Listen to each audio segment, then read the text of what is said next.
Next parliament segment విషయానికి వద్దాం.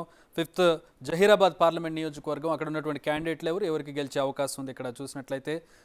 So ఇక్కడ జహీరాబాద్లో సురేష్ షెట్కర్ కాంగ్రెస్ నుంచి పోటీ చేస్తున్నారు, బీబీ పాటిల్ బీజేపీ నుంచి పోటీ చేస్తున్నారు, గాలి అనిల్ కుమార్ బీఆర్ఎస్ నుంచి పోటీ చేస్తున్నారు. ఇక్కడ కాంగ్రెస్కి ఎడ్జ్ కనపడుతుంది, కాంగ్రెస్ సురేష్ షెట్కర్ గెలిచే అవకాశం కనపడుతుంది బిగ్ టీవీ సర్వే ప్రకారం.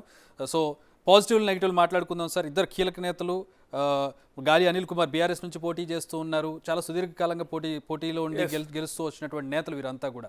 ఎట్లా ఉండబోతుంది అంటే ఇక్కడ అంటే మళ్ళీ అన్నిటికీ కామన్ ఏంటంటే గవర్నమెంట్ ఉండటం, ఎమ్మెల్యేలు ఎక్కువ మంది ఉంటాయి. ఇక్కడ కూడా ఎమ్మెల్యేలు ఉన్నారు, ఎందుకంటే ఎల్లారెడ్డి కావచ్చు, కామారెడ్డి ఒకటి బీజేపీ ఉంది, ఎల్లారెడ్డి కానీ జుక్కల్ కానీ, బాన్స్వాడ బీఆర్ఎస్ ఉంది, జహీరాబాద్ బీఆర్ఎస్ ఉంది, ఆందోళ్ కానీ, నారాయణ ఖేడ్ కానీ, ఇందాక నేను చెప్పినట్టు జుక్కల్ కానీ, కొన్ని చోట్ల బోధన, ఇట్లాంటి కొన్ని చోట్ల జహీరాబాదు ఇవన్నీ కలిసి వస్తాయి. బీజేపీ ఒక చోట, కామారెడ్డి ఒక చోటే ఉంది.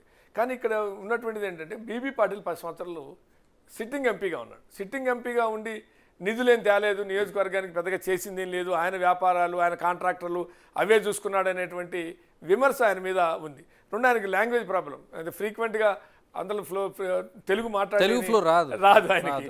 రెండు, ఎక్కువ టైం ఆయన కాంట్రాక్టుల మీద, వ్యాపారాల మీద చేస్తారు, ఫుల్ టైం పొలిటీషియన్ లాగా ఉండడు. సురేష్ షెట్కర్ ఏంటంటే ఫుల్ టైం పొలిటీషియన్గా ఉండటం, ఆయన ఇంతకుముందు ఎంపీగా పనిచేయటం, ఆయనకు లాంగ్వేజ్ ప్రాబ్లం లేదు, కాంగ్రెస్ పార్టీ అధికారం, ఎమ్మెల్యేలు ఉన్నారు, బలమైనటువంటి ఎమ్మెల్యేలు ఉన్నటువంటి పరిస్థితి ఉంది. కాబట్టి ఆ రకంగా చూసినప్పుడు సురేష్ షెట్కర్ అక్కడ ఈజీ ఉంటుంది.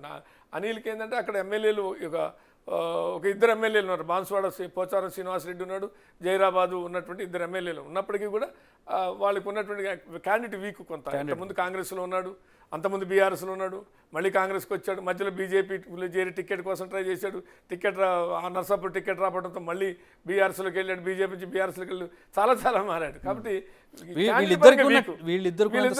పరంగా 10 సంవత్సరాలు ఎంపీ ఉన్నాడు, ఆయన మాజీ ఎంపీగా ఉన్నాడు, ఇద్దరు ఒకే సామాజిక వర్గం, లింగాయత్.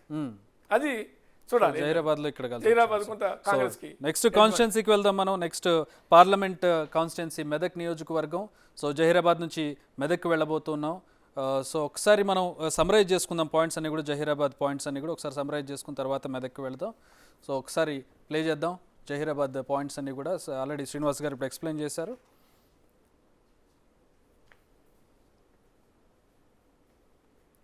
సో కాంగ్రెస్ బీజేపీ మధ్య ప్రధానమైనటువంటి పోటీ ఉంటుంది, బీఆర్ఎస్ అసలు అక్కడ కనబడట్లేదు. సో మూవింగ్ ఆన్ ఫార్వర్డ్, 2009లో ఎంపీగా పోటీ చేశారు ఆయన. షెట్కర్కి అనుభవం ఉండడంతో ఆయనకి అక్కడ బలంగా ఉన్నటువంటి క్యాండిడేట్గా మనకు కనబడుతుంది. మీరు చెప్పినట్లు ప్రభుత్వం ఉంది కాబట్టి పథకాలు కలిసి వచ్చే అవకాశం ఉంటుంది లింగాయత్ సామాజిక వర్గం. కాకపోతే వీళ్ళిద్దరి మధ్యలో కొంచెం అటు ఇటు షేర్ అయ్యే అవకాశం ఉంటుంది. బీబీ పాటిల్ ఆల్రెడీ గెలిచి వచ్చినారు కాబట్టి, సిట్టింగ్ ఉన్నారు కాబట్టి అభివృద్ధి చేయకుండా కాంట్రాక్టులు తెచ్చుకున్నారు, దూరంగా ఉంటారనే ఒక నెగిటివ్.